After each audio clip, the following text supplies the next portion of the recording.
Good evening, Transylvania alumni and friends. I am so delighted you are joining us this evening. I would like to welcome you on behalf of our Alumni and Development Office and the Transylvania Alumni Board to our State of the University Town Hall with President Lewis, hosted by the Alumni Board and facilitated by the Alumni Board President Nathan Lee, class of 1997. Just a couple of housekeeping things as you are getting settled in for the event. It is closed captioned, and you can see the closed captioning icon at the bottom of your screen. The Q&A icon as well is there, and you are welcome to ask questions throughout the presentation at any point. We will have time at the end to answer those questions, so please feel free to just put them in the Q&A as you see fit. And I'm just so grateful that you all are spending this evening with us, and we will be recording this so that it will be available to those alumni and friends who are not able to join us this evening. So I'm going to turn the program over to Nathan Lee, who is currently serving as the Alumni Board President. So thank you, Nathan.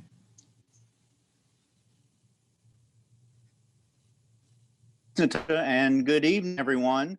Natasha, I appreciate the introduction. I am Nathan Lee, and I'm the president of the Alumni Board for the next roughly 18 months, so you got to put up with me. On behalf of the entire board, we are thrilled that so many of you turned an hour or so with us tonight. Let me offer a special thanks to the office, communications office, for letting us go with this address. On that note, and without further ado, I'm delighted to introduce President Brien Lewis. Brien Lewis became Transylvania University's 28th president on July 1st, 2020. Lewis came to Transy after serving 8 years as president of Catawba College, a private liberal arts institution in Salisbury, North Carolina. A native of Toronto, Canada, Brien holds a bachelor's degree in science from the University of North Carolina at Chapel Hill and a Juris Doctor from the University of Toronto. After a career as an attorney and a mediator, he moved into higher education as an executive assistant, president, and business administration professor at Winthrop University in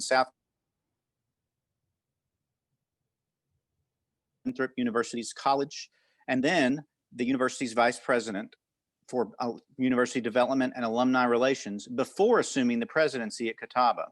Brien, as he makes clear he is to be called, is also, to the best of my admittedly limited scope of knowledge, the only sitting college president to offer quotes from Star Wars philosopher Yoda, not once, but twice during his investiture address this past summer. It is, after all, sometimes the subtleties that let you know someone is a good program of President Brien Lewis.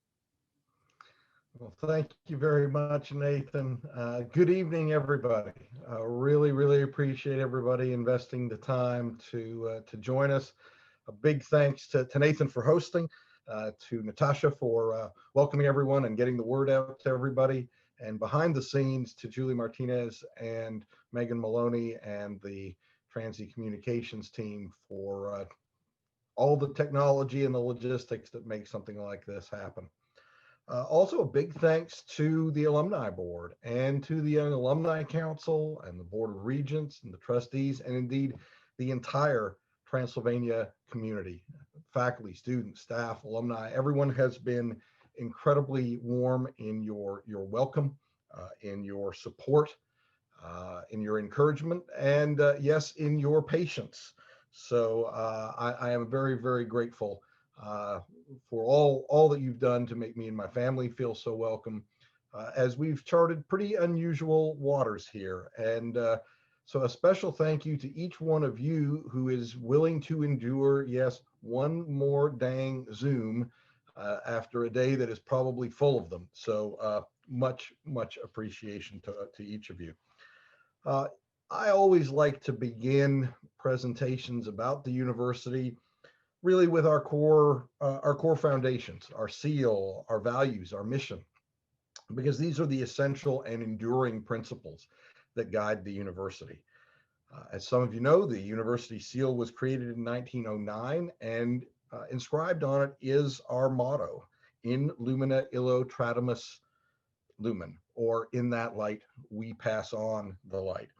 And the seal bears the symbols of the torch, the hand, the book, and the globe, which represent truth, faithfulness, learning, and service to the world.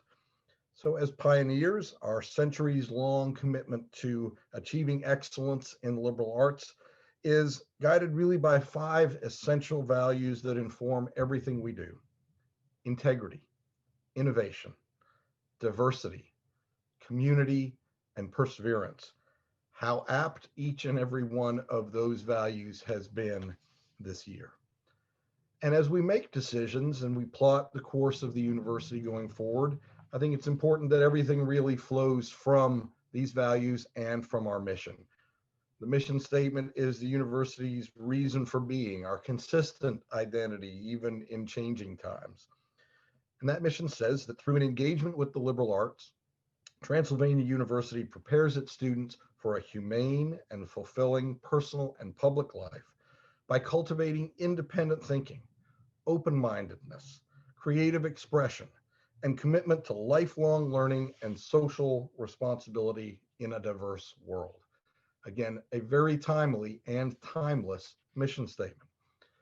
And I think Transy continues to distinguish itself in how we deliver on that mission.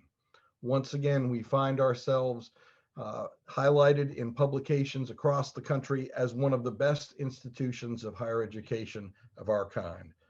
U.S. News and World Report, Forbes, Princeton Review, Wall Street Journal, on and on and on, publication after publication, no matter what the criteria are, keep reporting to the world at large that Transy is indeed an institution of excellence, and we should all be very proud of that. Of course, this semester has been really unique as we have all dealt with the pandemic. While many of you may have kept up with what we've been doing under the banner of Healthy at Transy, I want to give you a quick recap of the things that we did this semester and how we fared in doing them. Our classes were offered this fall in a mixture of formats.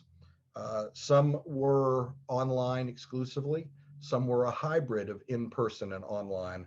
But we did ask our faculty to make sure that no matter which format they chose, that those courses could be accessed remotely, because we both empowered faculty to make the choice as to how they were going to teach the class, but we also empowered students to have the option of whether they would come to campus and stay in residence or whether they would remain at home. And we wanted to make sure that no student missed a class if they chose to remain at home. Plus, we also had to be cognizant that there would be periods of time when students would be isolated or quarantined because of their exposure to the coronavirus. And we wanted to make sure, once again, that they were able to access their courses even in isolation or quarantine. So we followed this philosophy of individual empowerment, but also individual responsibility, asking everyone who came to campus to follow strict and appropriate protocols that were really informed for us by public health guidelines. Among these were an app. So every morning, first thing I do when I get up is I sign in and make sure that I answer all the questions about my activities and my potential exposure to see whether I get a green pass that says that I can come to campus and engage in activities. Or if it shows up red, that means that I'm going to be contacted by our health staff to follow up with further information and determine if a test is warranted. We had testing for all students as they came on campus at the beginning of the semester, also when they returned from the fall break, and they will go through testing yet again when they return from the holiday break in January. We've been doing more frequent testing for student athletes following the protocols laid out by the NCAA, and of course, testing as warranted by individual situations and circumstances. I'm pleased to report that about 80% of the students who normally live in residence chose to come and be on campus. And I think that's a clear example of the importance of the on-campus experience as part of the undergraduate life at Transylvania. Did we have cases on campus? Indeed, we did. And despite all the protocols, we know that this is a very, very difficult situation for people to avoid exposure, even if they're taking exceptional care. And I really must commend faculty, staff, and students for following the protocols, wearing masks, washing hands, maintaining physical distancing. And my hat's really off to the student leaders who really set the example. They made it clear that, you know, this undergraduate on-campus experience is something that they deeply value, and they wanted everybody to not take risks, to make sure they were being responsible for themselves and for their friends. And that kept our case totals relatively low. I'm pleased to report that at no time did we ever come near the capacities that we had set aside in different residence facilities, either for isolating, which meant that someone had actually tested positive, or being quarantined, which means they had been exposed to the virus, but we were waiting to determine whether they had tested positive or not. So we never got anywhere near those capacities. And I'm also pleased to report that by and large, the symptoms were very, very mild or even asymptomatic. We've only had one situation where a member of our community was hospitalized, and thankfully that was for a fairly brief time and was never particularly serious or critical health situation. So we feel very fortunate. As we know, there are many families who have not had such positive outcomes, and our thoughts are very much with them, especially during the holiday season. So we will be continuing along a very similar path for the semester ahead, following these protocols, following this mixture of hybrid and online, and asking everyone to continue to cooperate with the safety protocols. So it's been not the first semester that I envisioned for myself when I accepted the opportunity to come to Transy, but I can't tell you how proud I am of the entire campus community. And we have an exceptionally strong leadership team at the cabinet level. And yeah, I like to call this segment Who's New at School, because we've got some new members of the cabinet who have joined us this fall, and I want to introduce them so that you will know who they are. Our new Vice President for Academic Affairs and Dean of the University is Dr. Rebecca Thomas. She comes to us having served in a similar role at Earlham and before that at Bard College. She is a computer scientist by training, and she has already demonstrated exceptional leadership in our academic realm, and just delighted to have Becky on the team. We also welcomed this summer Dr. Debra Denny as our new and inaugural Vice President for Diversity and Inclusion.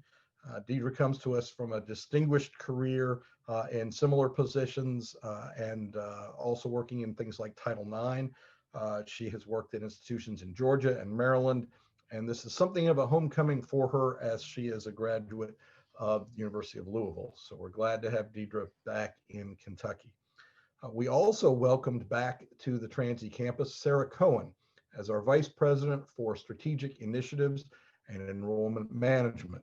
Some of you may remember Sarah, who knows, some of you may have even been recruited by Sarah because she served here at Transy as the Director of Admissions from, I believe it was 1999 to 2006. The last 14 years, she has been working with the National Enrollment and Strategic Consulting firm Ruffalo Noel Levitz. So she has literally been working around the country with well over 100 institutions, helping them shape their strategies. And now she's bringing all that expertise to bear for Transy, and we're just delighted to have her back on campus. A familiar face for many of you is Johnny Johnson, who was serving as the acting vice president for admissions last year, and I'm delighted that he accepted the offer to continue in that role on a permanent basis. He is a delight to work with, and he does an exceptional job leading the admissions team. And our newest member at the cabinet table, who just joined us December 1st, is Sean Lyons, our vice president for advancement. Sean has had an outstanding career in philanthropic activity, including serving for several years in a similar capacity for our friends down the road at Center, And he has led successful campaigns there, and I'm very confident he's going to bring the same skill set to Transy and bring much success with him. So welcome to Sean, welcome to all of our colleagues who are really leading an exceptionally strong team. So besides the pandemic, we are clearly in the midst of challenging times. Yes, there's the pandemic, but there is also a demographic shift. We are looking at a significant decline in high school graduates. Demographers tell us that's going to persist through at least 2023. We know even again pre-pandemic that there was significant pressure on private higher education. So a lot of headwinds for us to be facing. But I'm glad to be able to tell you that in spite of those challenges, this fall, Transylvania's total enrollment actually went up. You'll see on the charts here, on the chart on the left, there was yes, we had a slight decline in incoming students, but only 4% compared to 14% nationally. And our total enrollment is actually slightly up, a handful of students, compared to an overall decline of 4% nationally. So we're really proud to be bucking these trends. Our challenge is to really get back to where we were about a dozen years ago with a total enrollment of just over 1150. Yes, we're going to be facing some headwinds, but we know that we have the capacities. We know that we have the strength of Transy's outstanding history to rely on. And we also have our magnificent location in downtown Lexington. We also have many other things I'm going to be talking about in the next few minutes, but that's what our challenge is to get back to that record year and bring to the campus a really strong student body. So let me give you a bit of a picture of who our incoming class of 2024, that's almost hard to wrap my mind around, but yes, this fall's entering class is the class of 2024. We had 275 new students join us and 9 transfer students. About 22.5% of that class was from out of state. Our biggest out of state contingent was from Ohio. And then after that, Indiana, Florida, and Missouri. We also had some increasing diversity in our class. About 18% identified as domestic students of color. And we have international students from Malaysia, Russia, South Africa, South Korea, and Uganda. Our academic record remains strong, and the interests that our incoming students have displayed include our traditional strengths in pre-med and psychology and business, also computer science and biology. Now, if they're anything like my kids, they might change their major while they're in college, but this is what they told us they were interested in as they entered. About 16% enrolled test optional, another 17% are first generation students, and we have 32 students in the class who are legacies. So it's always nice to see the family traditions continue. What does next year's class look like? Well, it's obviously very, very early. I know there's a lot of numbers on the screen here, but let me give you a quick guidepost here. This is comparing data from the exact same date the last 2 years. You will see that our submitted applications are up this year compared to last year. Again, very encouraging when we look at declining demographics and also increasing numbers of students planning to take gap years or not attend college at all. Our completed applications are also up, and our admits are up compared to last year on this date. And most encouraging, our deposits are up almost 3 times over where we sat last year in mid-December.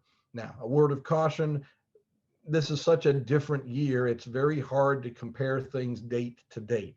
No way of telling whether this big increase in deposits is going to be something that continues, or simply is people deciding early who are going to come all along.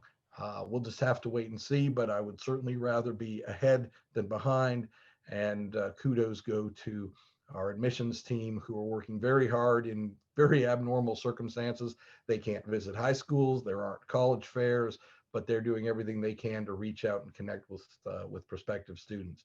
And we greatly appreciate the help that we're getting from our alumni community.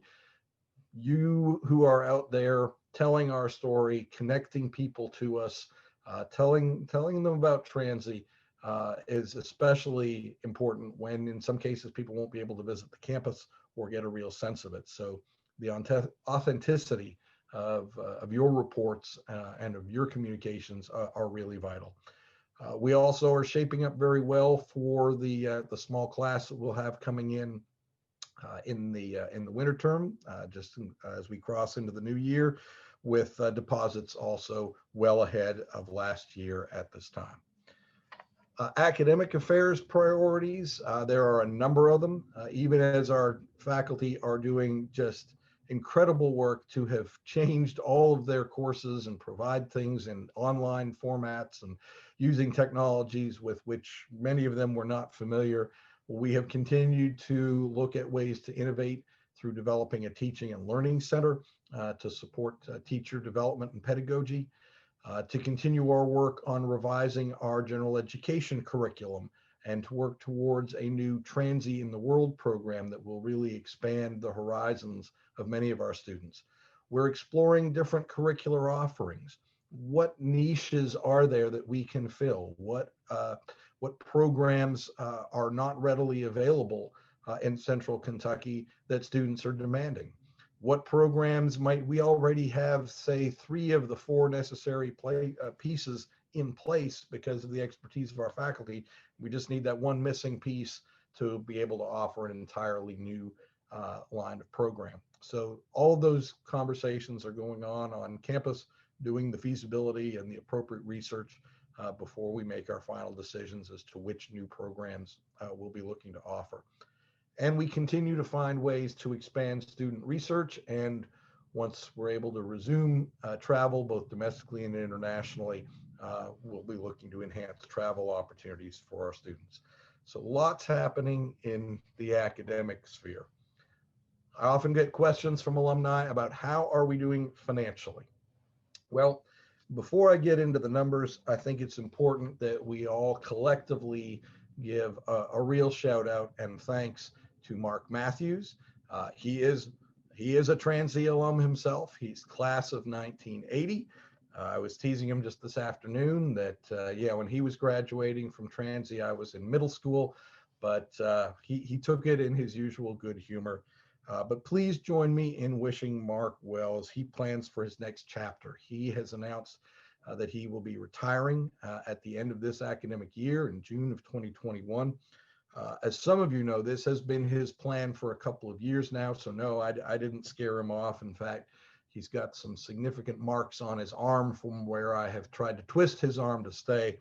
But I'm so grateful for all that Mark has done for Transy and his willingness to stay through this year and all the circumstances we're dealing with to help me come on board. And I know we will all be very glad that Mark and Gwen will literally be only a few blocks and a phone call away.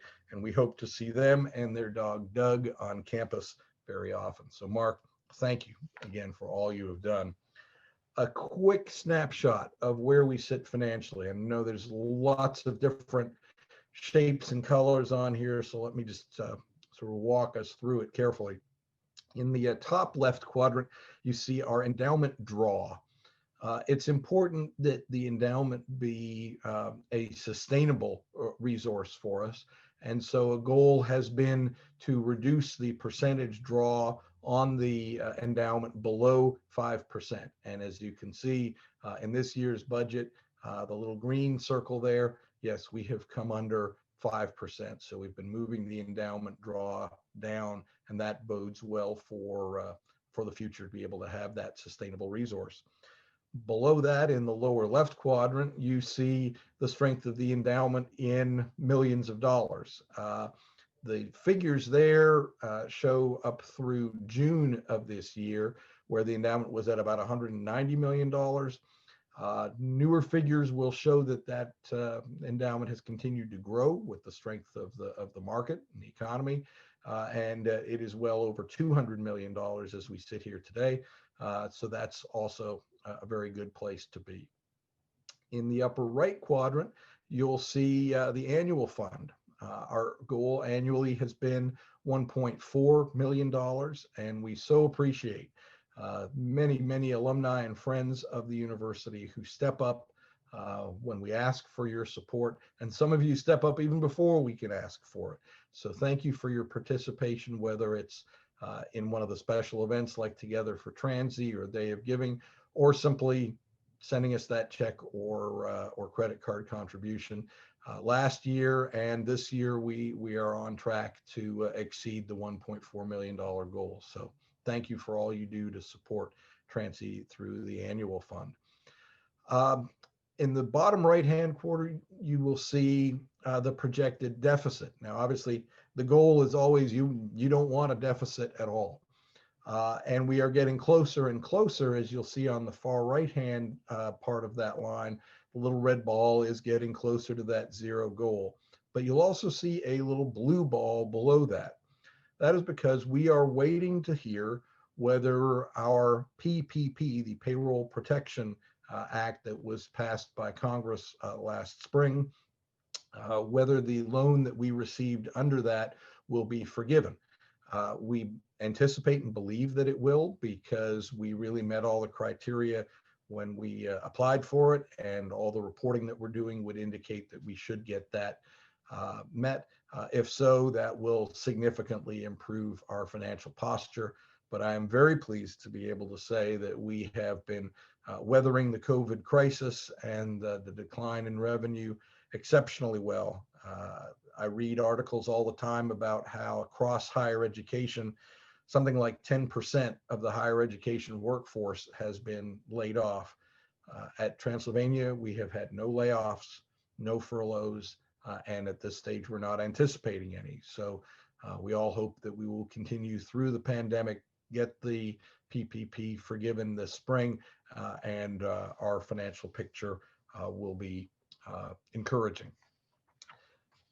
Another important part of the financial picture is tuition and fees. In October, the Board of Trustees approved the lowest increase in tuition and fees that Transy has had in, I think it's at least 15 or 20 years. And it is based on what is called HEPI. And HEPI is an acronym for the Higher Education Price Index. Many of you have probably heard of the CPI, the Consumer Price Index. This is a very similar formula, but what it looks at are the kinds of expenses that a higher education institution has to meet. So we simply based this upcoming increase on that inflationary index, basically to keep our purchasing power level. So there you see what the 2.2% increase means compared to last year's increase of 3.8%.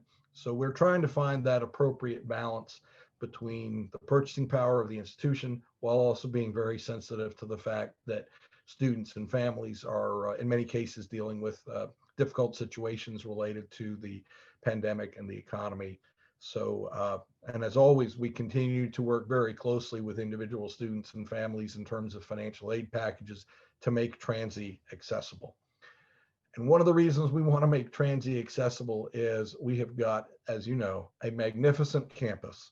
And that campus has only been enhanced by the opening of the campus center. If you haven't been to campus and seen it, I hope you will have an opportunity to do so in the very near future. If you haven't been and you can't come to campus, I hope you'll look at some of the videos that are available on our website and online. It is an absolutely state-of-the-art facility.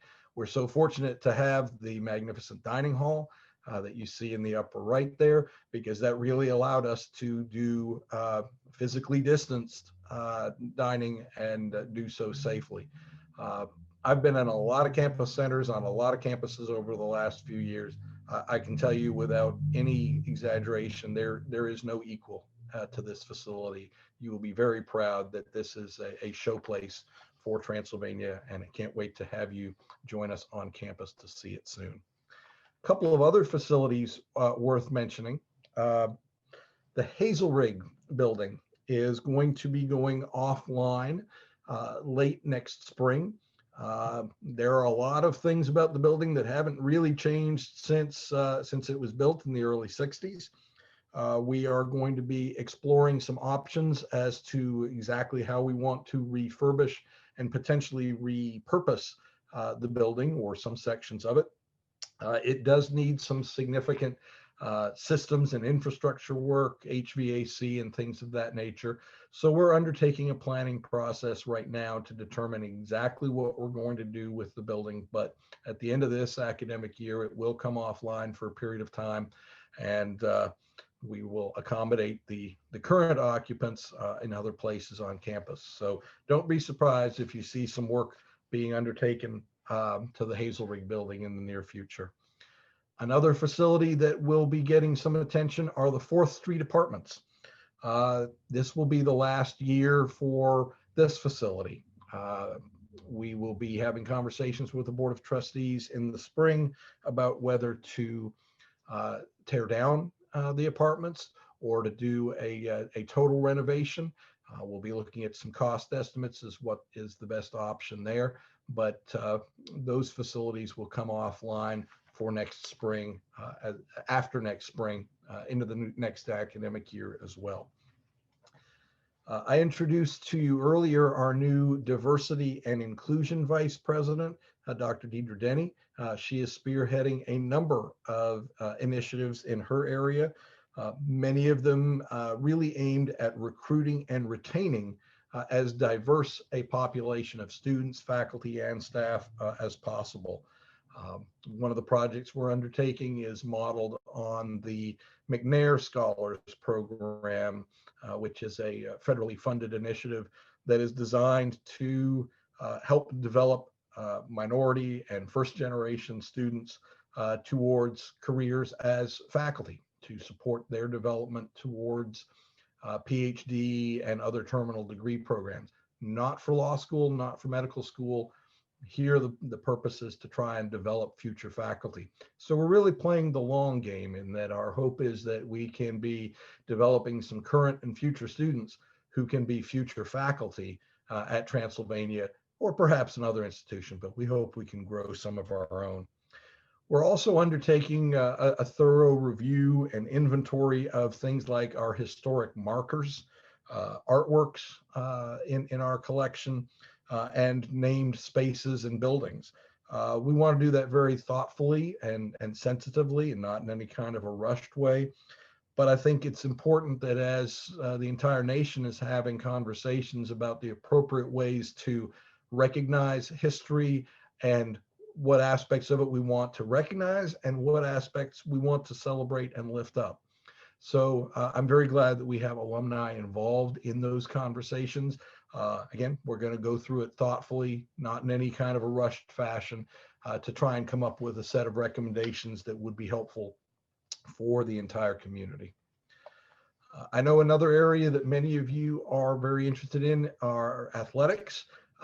This has been an especially unpredictable year, and I can't thank our athletic director, Dr. Holly Shealy, and the entire athletic staff and coaches. They have had to adjust to a constantly moving set of goalposts, pardon the athletics pun, as we've gotten different guidance and different requirements from the NCAA and from other national authorities. Obviously, the continued health and safety of our student athletes and teams that they might interact with is paramount. They've been going through constant testing. They've been going through constant revisions of schedules and games being canceled at the last moment because of COVID situations, either for us or our competitors. So most of the sports that were planned for the fall have been shifted to the spring. We are hopeful that we'll be able to complete those seasons.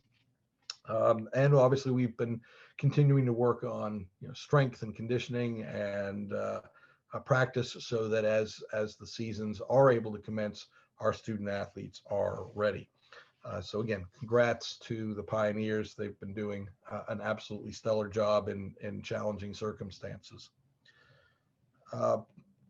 Some of you have heard me speak in other situations, may have heard me use one of my favorite quotes, which is from Benjamin Franklin, and that is, when you're finished changing, you're finished.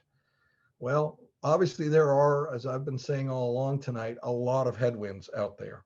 But as an amateur pilot once told me, when you're flying into a headwind, the last thing you want to do is throttle back.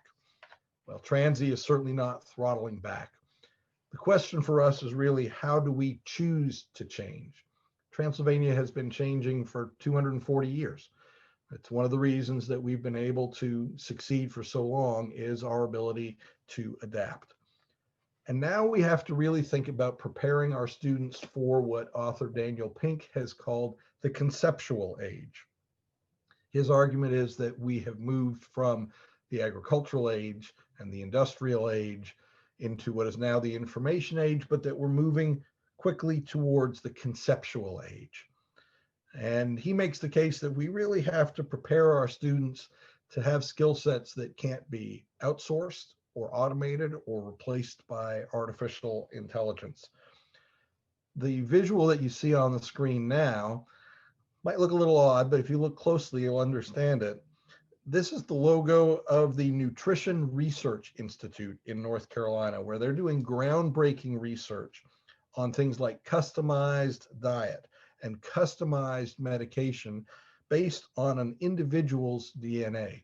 If you look closely, what looks like a fingerprint is actually made up of a whole bunch of individual fruits and vegetables. A fingerprint obviously is unique to each individual. In an era of customized playlists, coffee orders, medications, can higher ed really afford to be behind the curve? How can we customize and personalize the Transy experience to attract, retain, support, and prepare our students for the conceptual age? Well, I think we're taking an important first step by adopting our strategic focus plan for the next 3 years. The Board of Trustees has endorsed this fall the strategic focus that we're talking about as pursuing a bold path, that we're going to be using the BOLD acronym, bolstering our strengths, optimizing our size, leveraging our capacities, and diversifying our campus experience, our campus community. And doing that in a way that, to use the PATH acronym, make sure that we have an education that is personalized, accessible, transformational, and hopeful. If you haven't had a chance to go through the strategic focus, I encourage you to do so. It is available on our university website.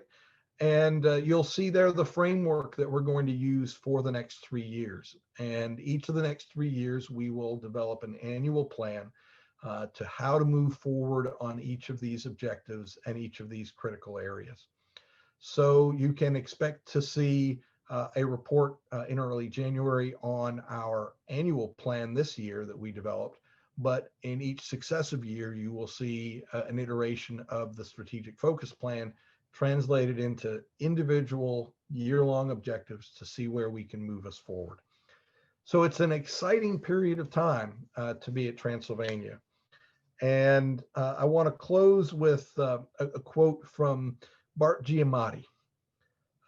As some of you may know, Giamatti was something of a Renaissance man. He was the president of Yale University. And as you might guess from his baseball card there, he was commissioner of Major League Baseball. And Giamatti spoke as eloquently as anyone I've ever encountered on the value and importance of higher education. So I'm going to close with a quote from Giamatti. He said this: "I believe that the pleasure in the pursuit of knowledge joins and is finally at one with our general human desire for a life elevated by dignity, decency, and moral progress. That larger hope does not come later. It exists inextricably intertwined with a liberal education.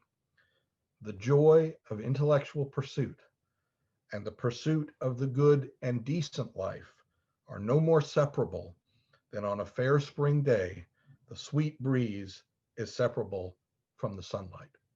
Close quote.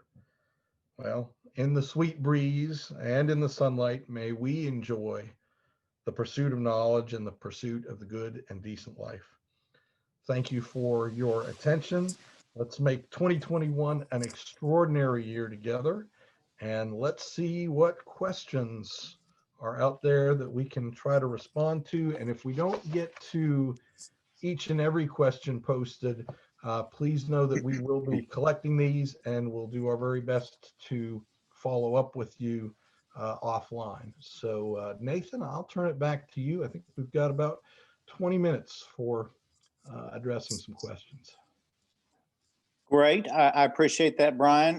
There aren't too many questions, and I can kind of group them into categories. I'm going to start with questions surrounding university's response to the pandemic.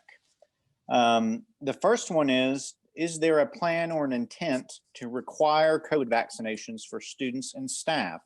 And if so, how will we mitigate the financial hardships on those folks? I would also add, personally, how would we mitigate a financial hardship to the university in administering those vaccines? A very appropriate question, and one that we have started to ask ourselves. The short answer at this point is we simply don't know. What we're going to be all learning over the next few months are whether there will be legal requirements of us in terms of requiring students to have proof of the vaccine, or for our employees to have proof of vaccine. I'm sure there's going to be a lot of conversation around the country on those questions, and until we have a clear picture there, we won't know. It is certainly very common for universities to require proof of immunization for things like smallpox and measles and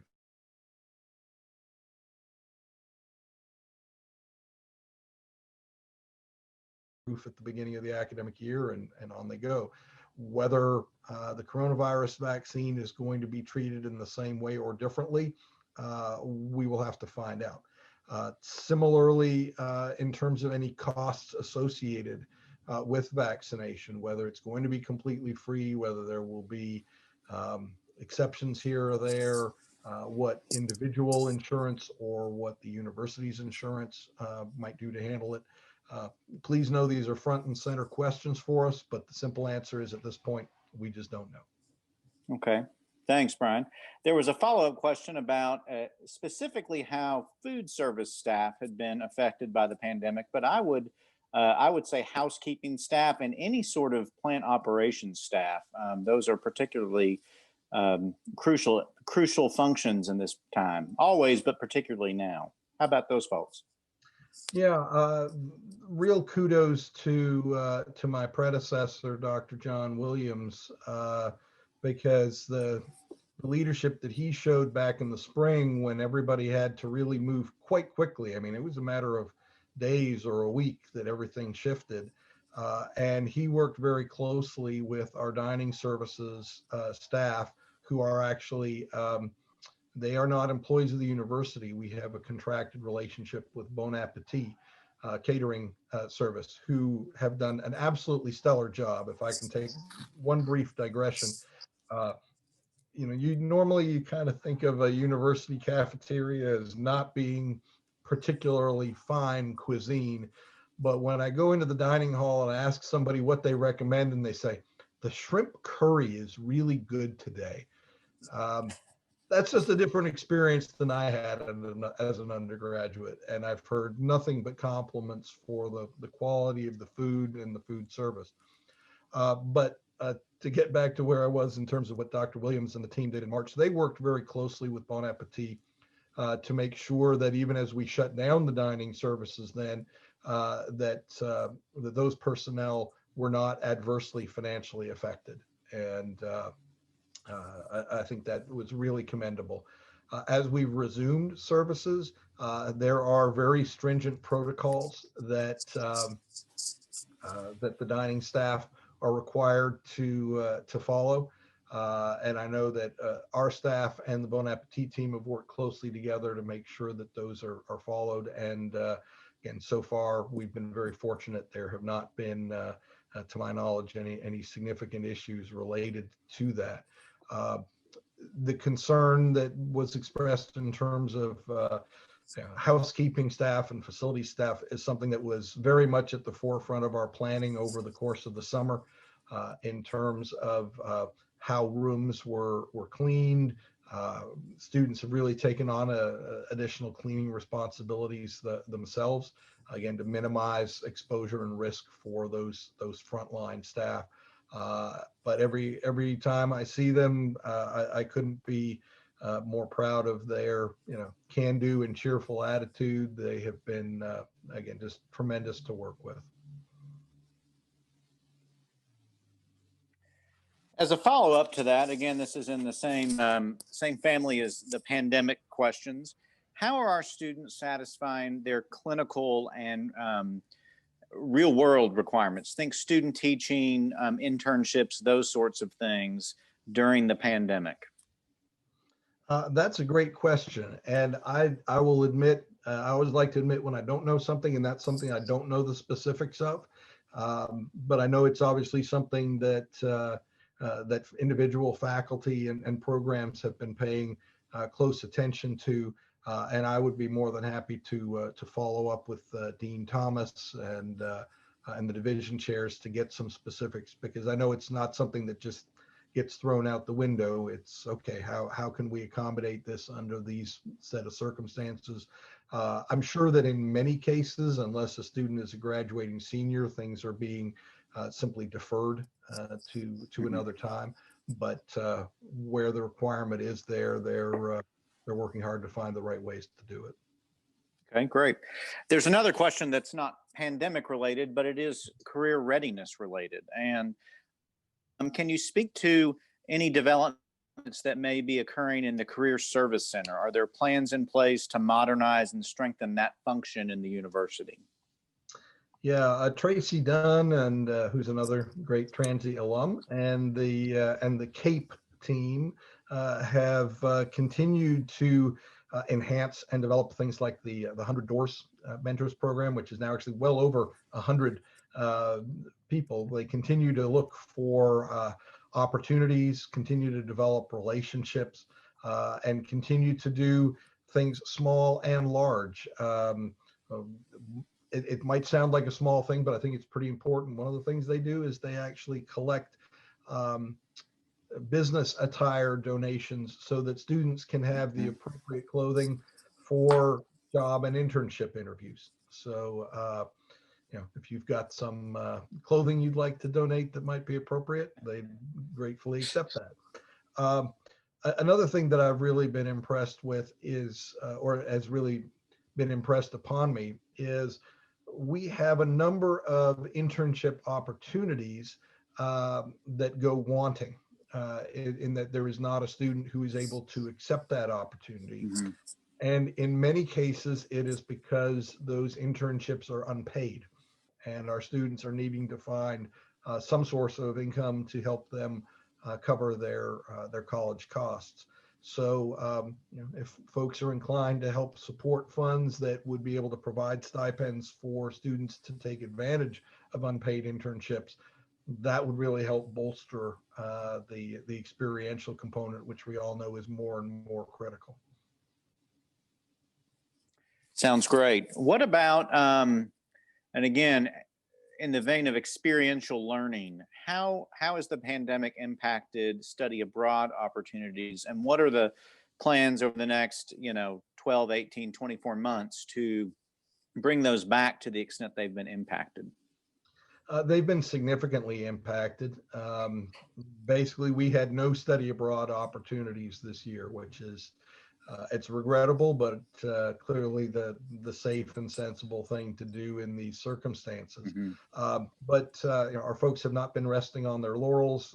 They have been continuing to reach out to other institutions around the world to find those opportunities and to have them ready to go when the starting gate opens, so to speak. It's really only been in the last couple of weeks as, the vaccine has really, emerged as plausible and with, some sense of a timetable of when things might get back to normal. So I'm certainly optimistic that we might be able to resume study abroad as early as next fall, but I don't want to make any promises there. But I would certainly think that in 2022, if all goes as things are currently projected, we'll see Transy students going out around the world, and we'll be able to welcome many more international students to our campus. Sounds perfect. Couple of questions related to the recruitment function, which I know is the bread and butter of any institution that relies on tuition dollars. We seem to be, as I think has historically been the case, pretty heavily reliant on Kentucky students. What is being done to drive geographic diversity in our incoming student body? Oh, I'm very glad that you're asking about that. Sarah Cohen, who I mentioned earlier as our VP for Strategic Initiatives and Enrollment Management, has put together a Strategic Enrollment Council. There's cabinet level folks, there's other faculty and staff from across the university who are participating in that. And they are engaged in a whole flotilla of initiatives. Some of them are very much focused on those who are looking to stay local. We're understanding that in a pandemic situation, more families and more students are thinking about staying local. And what can we offer to make that a more attractive, compelling option for students and families? At the same time, we are trying to really lay the groundwork for folks from around the country. And there are several different things that that are in the works. For example, looking at destinations that are direct flights from Bluegrass. To be able to tell somebody, from your door to our door is 2 hours, maybe not by car, but it's 2 hours and you can get here quickly. Also working with alumni, looking really for sort of pockets of strength, if you will, not just in numbers, but in people stepping forward and saying, yes, I've got good relationships with individual schools or my local school district, and I can be an effective ambassador for Transylvania in those places, because it really is essential to have those personal relationships and to do it in a targeted way. I don't think it would be an efficient or effective use of Transy's resources to say, okay, we're going to target such and such a city or such and such a county. It may be a matter of starting with 3 schools in that area and really developing strong relationships with those guidance counselors and those teachers, and developing the pipeline of students, because when they come back and start telling the Transy story, that's when you've got that authentic ambassador who can say, yeah, you really want to check out Transylvania. So I wouldn't expect a blanket approach. I think you're going to see a very targeted but very energetic approach to out-of-state recruitment. To your point, we're currently seeing fairly consistently somewhere between 75 and 80% of our students are coming from Kentucky. And while we're very happy to serve our host Commonwealth, we also want to make sure we've got a great diverse student body from around the country and indeed around the world. Thank you for that answer. And in the vein of recruitment and student success, speak a little bit about Transient Statistics as it relates to retention rates, attrition from students, both in, I've heard the term summer melt, but it goes beyond that. Folks that perhaps don't last beyond their first year, perhaps their first semester. Speak about Transy's success in those areas. Sure. Our recent track record has been good, but not where we want it to be. And by good, I mean we are above the national averages in just about any category of retention that you want to look at. But we think we should be better than that. And it's important to really focus in on the root causes of attrition. For what reasons do we lose students? And it's typically a whole host of issues. It might be financial, it might be academic, not usually that the student is not able to manage the academic load. It's just they might have decided, I really want to pursue a different kind of degree program, and it's not something that Transylvania offers. And that's actually one of the frustrations that I find across higher education in terms of retention and graduation rates, is that they are measured exclusively in terms of a student starting and finishing their degree at the same place.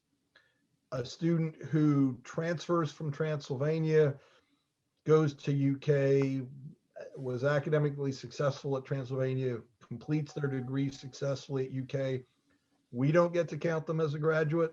UK doesn't get to count them as a graduate. Unless you start and finish in the same place, you don't get counted. So we're going to be welcoming a number of transfer students. We'll be delighted when they graduate with their transy degree, but we won't be able to count them in our graduation rate. But one of the things that I think we're really doing to address melt or attrition during the pandemic is our Pioneer Plus program. And what that is doing is we are offering current students, and we've extended this offer to the incoming class for next fall, the opportunity to have a 5th year tuition free. We believe that a lot of students are looking at the current situation and saying, I'm just not getting the full college experience that I hoped for. Maybe I'm not being able to play my sport. Maybe I'm not being able to sing in a choir or do a theatrical production on stage, the things I was really hoping to do. Well, as we come out of COVID, the opportunity to really have that extra year of a full college experience might be very, very valuable to students, whether they choose to do a second major or an additional minor or just a handful of courses. Our hope is that will sort of help keep students in the boat rowing with us and will prove to be very valuable to them.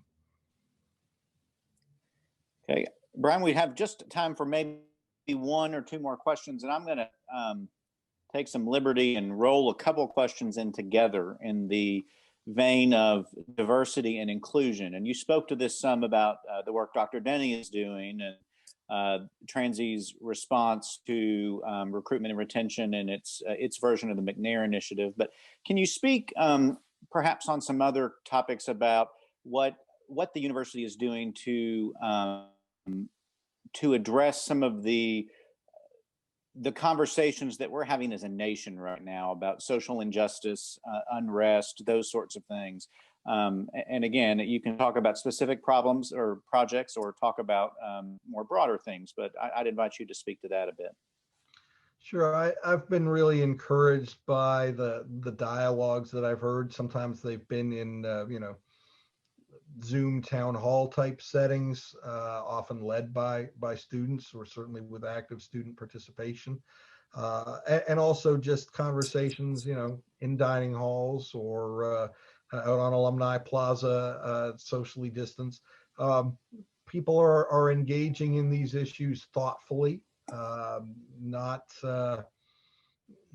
a heated or reckless manner. I think everybody's trying to come to grips with, again, root causes, but also what we do to address them, how we make sure we're hearing each other, not just talking past each other. Mm-hmm. And I think it's also important when we talk about diversity that we recognize that it's not just black and white, it's difference in all its forms, whether it's religious faith traditions, gender issues. We have an incredibly diverse population on our campus. And I think the more that we can do individually and collectively to make everybody feel welcome, supported, accepted, and heard, those are the first steps towards being able to say, okay, how can we play a part, not just on campus, but in our host community of Lexington, and really as Transy alumni around the world, in communicating the importance of these issues and recognizing that unless we address them thoughtfully, things will not get on the track to really long-term solutions. So I'm encouraged by the nature of the dialogue, even in these challenging ways of communicating. Well, I appreciate that answer. And you know, as the TAB president, I think that one of the things that alumni can look forward to is an opportunity to engage in some of these discussions and participate in them in ways that are outside the realm we might have thought. I know Dr. Denny is working on a project in the new campus center in essentially to stock the bookshelves with books on diversity, you know, so there are ways that alumni will be invited to participate in that, and you all can look forward to that in the weeks and months to come for some guidance. But it's exciting for me to hear some of the things that are brewing on campus. And so I appreciate the leadership that you and all of the cabinet are providing in that way. For folks that have asked questions that we have not had a chance to get to, please know that your questions will be answered. These are being recorded, and Brien or others in the cabinet that have expertise in these areas, we will respond to those. So if we have not answered your question tonight, know that we are not ignoring you. You will be answered. We want to be sensitive to everyone's time. I do want to ask one final question that came through on a lighthearted note, and you are perhaps uniquely equipped to answer it. What is the best Star Wars movie? My vote would be The Empire Strikes Back. And no, it's not just because it's Yoda's first appearance. I think it just captured all the best elements of Star Wars in the strongest ways. So that would be my vote. Fair enough. And in case anyone cares, I think I agree with you. Everyone, thank you so much for participating tonight. I think this has been a useful and informative session, and I hope you have thought so as well. I think there will be opportunities to do this in the future, perhaps not with Brien, or maybe with Brien, maybe with other members of the cabinet, that professors perhaps that have lots to offer and insights to offer us as alumni. Thank you again for participating. This session will be available online. Natasha will send out the appropriate links afterwards. And again, for those of you whose questions were not answered, they will be answered. They're not being ignored. They will be answered in due course. So again, you all have a wonderful evening and a great holiday season. Everyone stay safe, and I look forward to seeing you hopefully on campus in the coming months. Take care, everybody. Thanks, everybody. Happy holidays.